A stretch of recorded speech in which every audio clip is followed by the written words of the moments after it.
Matt Lenihan Boxing Social in association with Forged Irish Stout, Empire Fight Store, freebets.com.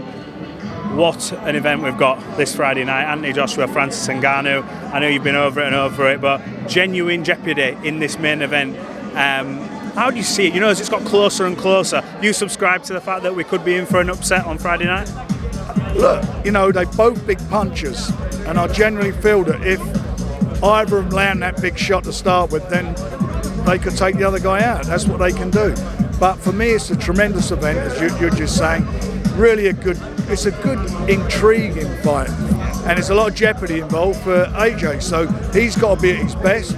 They obviously fancy the job, or they want to take in the fight. Him and Ben Davison have built a good rapport up between the two of them, and maybe seeing the fight that Tyson had with him, that they feel they've got the key to the door. Question is, as I might have said to you yesterday, that what has Ngannou learned from his first fight, when I say his first fight, his first boxing event, because he's a seasoned fighter. Yeah. He's a tough guy, and he showed in the last fight that he can box a bit. 100%. I suppose from a boxing standpoint, the fight everyone's been wanting is Fury Joshua. You'll be hoping Anthony comes and pulls through, won't you? Well, if he comes through, I mean, it's obviously going to add to the spice, and we've got to see what happens on the 18th of May. But all these fights, everybody wants to fight the winner of that. Yeah.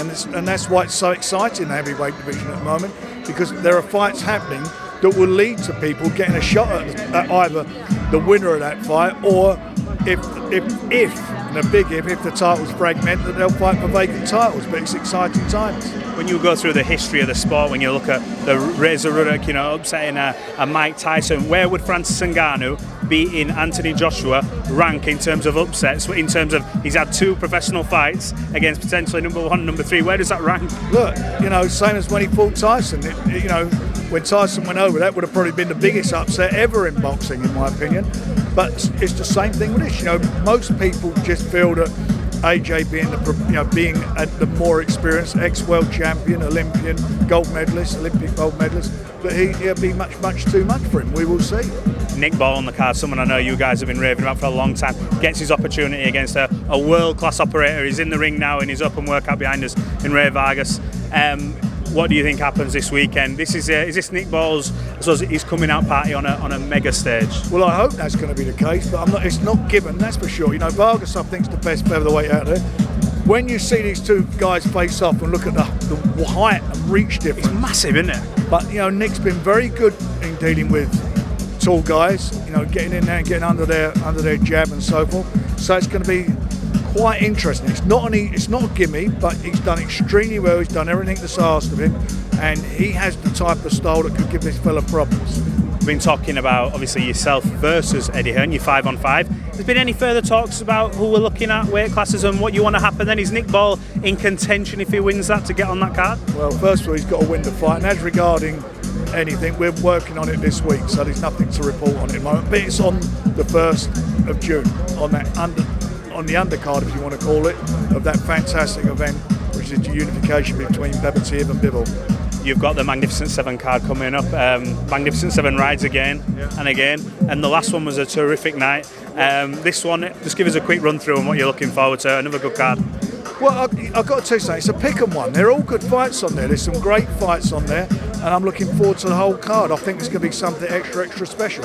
It's nigh on sold out. I think they've only got a couple of 100 tickets left, so the atmosphere is going to be brilliant, and I'm really looking forward to it. Do you think now in boxing we're starting to see the fights that people want? I think with the Saudis obviously coming in, we're now seeing this influx of, you know what, you don't have to protect an undefeated record. Let's make the big fights, and your stock will still be there. If it's a competitive fight, you can come again. Well, I think what you say has some point, but I mean, we made, like for example, the Magnificent 7 show was made before that. So yeah, we've been doing that, and you know, and last year we made fights. For example, Parker versus Joyce twice against Zhang. So they've been big good fights that have been made.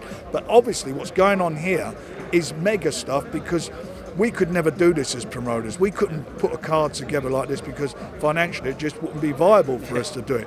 So we're very blessed and lucky that His Excellency is such a massive boxing fan that they put a lot of investment and a lot of belief in boxing for the Riyadh season. And I mean, you just look at the first now was it 5 months of this year. It's been ridiculous. Look at the 3 events we got coming. We've got this one on Friday, then you've got May 18th. the biggest fight of the 21st century, a unification fight between two undefeated heavyweights, find out who's the best on the planet, and then we go to the June 1st cards, what we just discussed. So this is brilliant stuff, plus the stuff we're doing in the UK and whatever. But to be involved in this out here has been a great privilege, working with people who really care and have a real love and a belief in the sport.